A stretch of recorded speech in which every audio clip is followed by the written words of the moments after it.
Hello students, उदाहरण number 3। दर्शाइए कि एक धनात्मक विषम पूर्णांक 4q+1 या 4q+3 के रूप का होता है जहां q एक पूर्णांक है। ये क्वेश्चन दोस्तों आपके ऐसे भी आ सकता है कि दर्शाइए कि एक धनात्मक सम पूर्णांक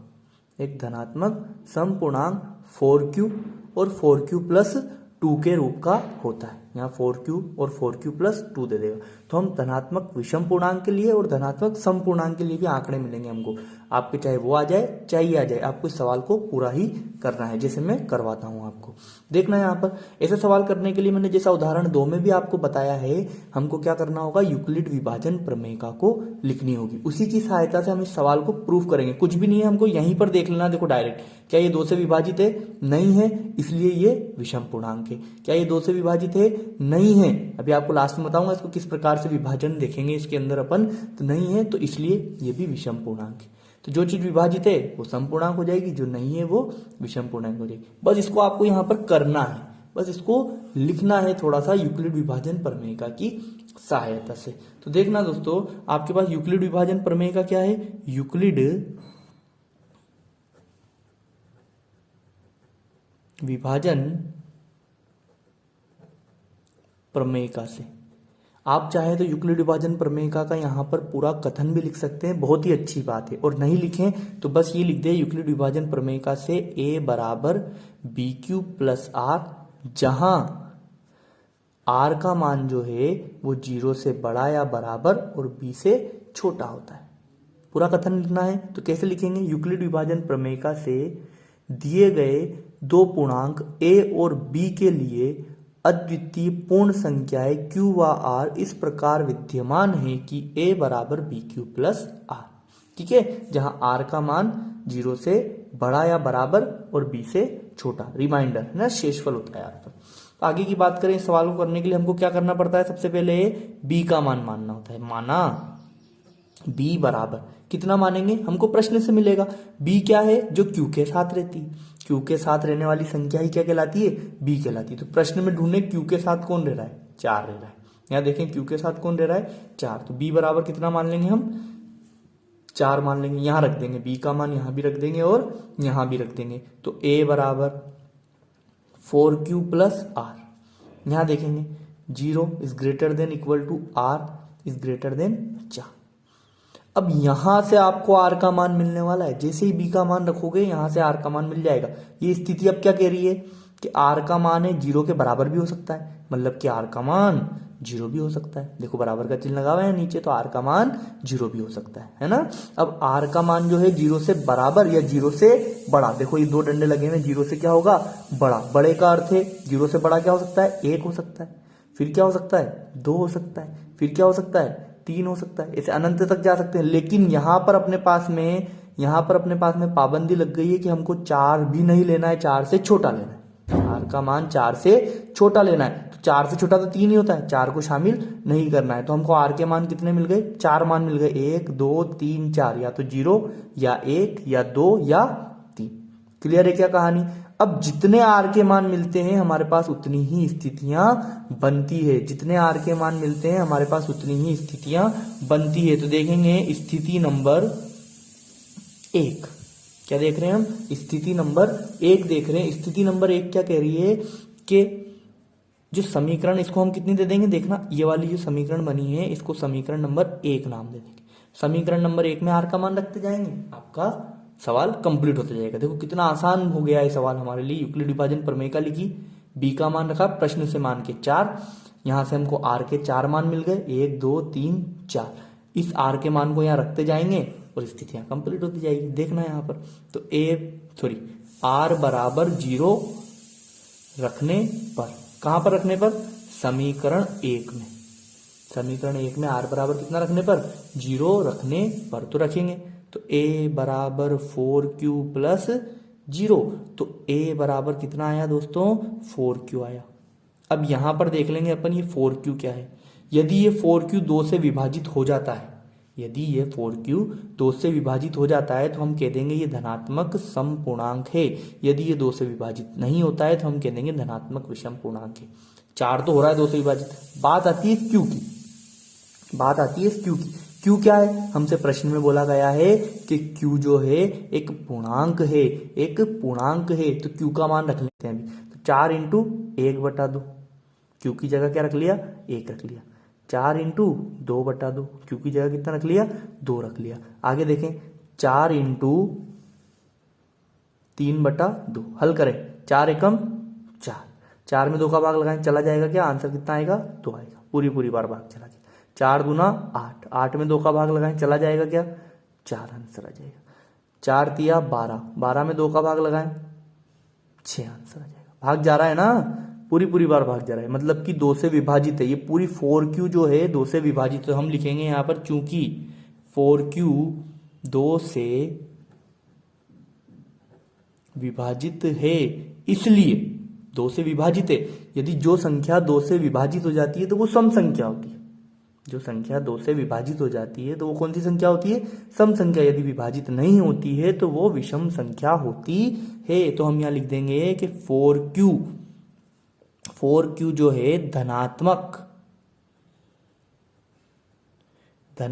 विषम पूर्णांक है, नहीं सम पूर्णांक है, धनात्मक सम पूर्णांक है। 4Q जो है वो क्या हो गया दोस्तों, धनात्मक सम पूर्णांक हो गया। यहाँ ऋणात्मक क्यों नहीं लिया, जब आप भाग लगाते हो तो आपको A और B क्या ऋणात्मक मान रहते हैं क्या।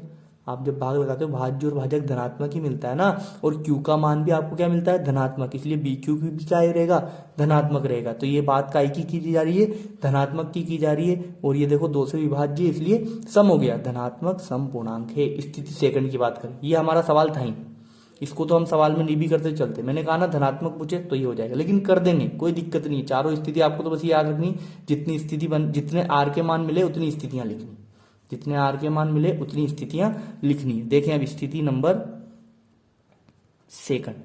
नंबर सेकंड, समीकरण 1 में आर बराबर 0 तो रख दिया, आप कितना रखेंगे, 1 रखने पर, तो आर बराबर 1 रखेंगे तो ए बराबर 4Q प्लस आर की जगह कितना आ जाएगा, 1 आ जाएगा। तो ये बन गई आपकी समीकरण, तैयार हो गई। अब यहां देखिए जो 4Q प्लस 1 है ये क्या 2 से विभाजित है। यदि 2 से विभाजित हो गया तो हम कह देंगे कि ये धनात्मक सम पूर्णांक है, और विभाजित नहीं हुआ तो हम कह देंगे धनात्मक विषम पूर्णांक है। तो Q की जगह 1 2 3 4 रख के देखते हैं। तो Q की जगह 1 रखें तो 4 एकम 4 प्लस 1 करेंगे तो 5/2, 5 क्या 2 से विभाजित होगा, नहीं होगा। 2 रख के देखें, 4 दूना 8, 8 प्लस 1 9, 9 क्या 2 से विभाजित होगा, नहीं होगा। 3 रख के देखें, 3 चौक 12 और 1 13, 13 2 से विभाजित नहीं होगा, मतलब सम से 1 अधिक मिल रहा है, सम से 1 अधिक, जो कि 2 से विभाजित नहीं होगा। सम से 1 अधिक क्या होता है, विषम होता है। क्लियर है कहानी। तो ये 2 से विभाजित नहीं है, पूरा जो 4Q प्लस 1 दिख रहा है 2 से विभाजित नहीं है। तो हम यहाँ लिख देंगे, चूंकि ये काम रफ में करना है, देखो आपको ना ऐसे नहीं करना है, आपको बस ये लिखना है यहाँ पर, क्योंकि 4Q प्लस 1 2 से विभाजित नहीं है, इसलिए 4Q प्लस 1 धनात्मक विषम पूर्णांक है। अगर विभाजित हो जाता तो सम पूर्णांक हो जाता, विभाजित नहीं हुआ इसलिए विषम पूर्णांक है। क्लियर है क्या कहानी। ये वाली स्थिति अपन से पूछी थी कि 4Q प्लस 1 धनात्मक विषम पूर्णांक है। तो देखें प्रश्न में कि 4Q विषम पूर्णांक दर्शाइए कि धनात्मक विषम पूर्णांक जो है वो कैसा होता है, 4Q प्लस 1 के रूप का होता है। धनात्मक विषम पूर्णांक कैसा होता है, 4Q प्लस 1 या 4Q प्लस 3 के रूप का भी धनात्मक विषम पूर्णांक होता है। एक चीज तो प्रूव कर दी हमने कि 4Q प्लस 1 क्या है, धनात्मक विषम पूर्णांक है। वास्तव में सही बात है, दर्शा दी अपन ने इस बात को। अब बात करते हैं अपन स्थिति नंबर 3 की। तो स्थिति नंबर 3 देखेंगे ना, समीकरण 1 में मतलब जितने आर के मान हैं, जितने आपके पास में आर के मान है उतनी आपकी स्थितियां बनेगी। अब आर का मान कितना रखेंगे, हम 2 रखेंगे। समीकरण 1 में आर बराबर 2 रखने पर, तो ए बराबर 4Q प्लस आर की जगह कितना आ जाएगा, 2 आ जाएगा। आर की जगह कितना आ जाएगा, 2 आ जाएगा। आर की जगह कितना आ जाएगा, 2 आ जाएगा। अब इसको देखेंगे क्या ये 2 से विभाजित है, क्या ये 2 से विभाजित है या नहीं है। तो देखेंगे 4Q प्लस 2 डिवाइडेड बाई 2। रख के देखें, 1 रख के देखें क्यू की जगह, 4 एकम 4, 4 और 2 6, क्या 6 2 से विभाजित होता है? बिल्कुल होता है। 2 रख के देखें, 4 दूना 8, 8 और 2 10, 10 2 से विभाजित होता है? बिल्कुल होता है। 3 रख के देखें, 4 तिया 12, 12 और 2 14, क्या 14 2 से विभाजित होता है? बिल्कुल होता है। तो आपको देखना है, भले से कितने रख दें, 1 2 3 4 5 30 रख दें, 30 है ना, 30 रख दें तो भी 2 से विभाजन मिलेगा आपको यहाँ पर। ठीक है, अब सर क्या ऐसे एक एक करके देखेंगे क्या? हम ऐसे करके देखेंगे क्या? नहीं देखेंगे। तो कैसे चेक करेंगे? इसको काट के देखो, क्या 2 से ये भी कट रहा है क्या? क्यों के आगे वाली संख्या हाँ कट रही है। क्या ये कट रही है? नहीं कट रही, इसलिए ये विभाजित नहीं। यहाँ देखें, क्या 2 एकम 2, 2 दूना 4, और ये भी कट रही है क्या? यदि ये दोनों कट जाती है तो आपके पास में सम है, 2 से विभाजित है।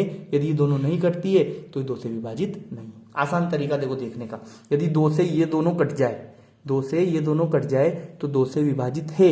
यदि ये 2 से दोनों नहीं कटे तो 2 से विभाजित नहीं। बिल्कुल आसान तरीका बता दिया आपको, है ना। तो हम कह देंगे ये तो 2 से विभाजित है, कट गई ना दोनों। तो चूंकि 4q + 2 2 से विभाजित है, इसलिए 4q + 2 धनात्मक विभाजित है, तो धनात्मक समपूर्णांक है। 4q + 2 क्या है? धनात्मक समपूर्णांक है। अब हमारी एक स्थिति और बच रही, ये देखो, ये 2 स्थितियां तो समपूर्णांक के लिए, पहली और तीसरी। अब दूसरी और चौथी हम करेंगे, दोनों दूसरी स्थिति और चौथी वाली स्थिति हमारे प्रश्न में पूछी गई है। ठीक है, ये भी हो सकता है हमने तो एक्स्ट्रा दे दिया कि धनात्मक समपूर्णांक भी बोल देता तो ये करते थे, जैसे उदाहरण नंबर 1-2 में हमसे पूछा गया था। ठीक उसी के आधार पर हमने दे दिया, यदि समपूर्णांक की बोलता तो। केवल विषम की पूछी है तो हमने तो पूरा कर दिया, इसमें से हमारे 2 आंसर भी मिल गए, पहली थोड़ी दूसरी स्थिति और चौथी स्थिति। तो हम एक स्थिति और देख लेते हैं, अगली वाली देखेंगे। स्थिति नंबर 4, समीकरण 1 में r बराबर 3 रखने पर, r का मान 0 1 2 3 था आपके पास, 0 1 2 हम रख चुके हैं। अब कितना बचा है? 3 रखने पर। तो a बराबर 4q + r की जगह कितना आ जाएगा? 3 आ जाएगा। ठीक है साहब, ये समीकरण बन गई। इसको चेक कर लेंगे कि 4q + 3 2 से विभाजित है या नहीं। मैंने क्या कहा, ये दोनों कट जानी चाहिए 2 से, तो विभाजित है। दोनों में से एक भी नहीं कटी तो विभाजित नहीं है। देखें, 2 एकम 2, 2 दूना 4, 2 एकम 2, नहीं कटी ना, नहीं कटी, पूरी बार नहीं कट रही है, पूरी बार भाग नहीं जा सकता 3 में 2 का, इसलिए ये जो संख्या है 4q + 3 2 से विभाजित नहीं है। तो हम लिखेंगे क्योंकि 4q + 3 2 से विभाजित नहीं है, और जब 2 से विभाजित नहीं है, जो संख्या में 2 का भाग नहीं जाता है, तो वो सम ना होकर क्या होती है? विषम होती है। इसलिए 4q + 3 धनात्मक विषम पूर्णांक है। 4q + 3 क्या है? आपकी धनात्मक विषम पूर्णांक है। तो हमने सिद्ध कर दिया, अतः सिद्ध होता है, दर्शाना था ना, हमने दर्शा दिया कि अब जो स्थितियां उसने पूछी प्रश्न में, बस उनके लिए यहां लास्ट में लिख दें अपन। अतः सिद्ध होता है कि 4q + 1 और सॉरी या लिखेंगे ना, 4q + 1 या 4q + 3 धनात्मक विषम पूर्णांक है।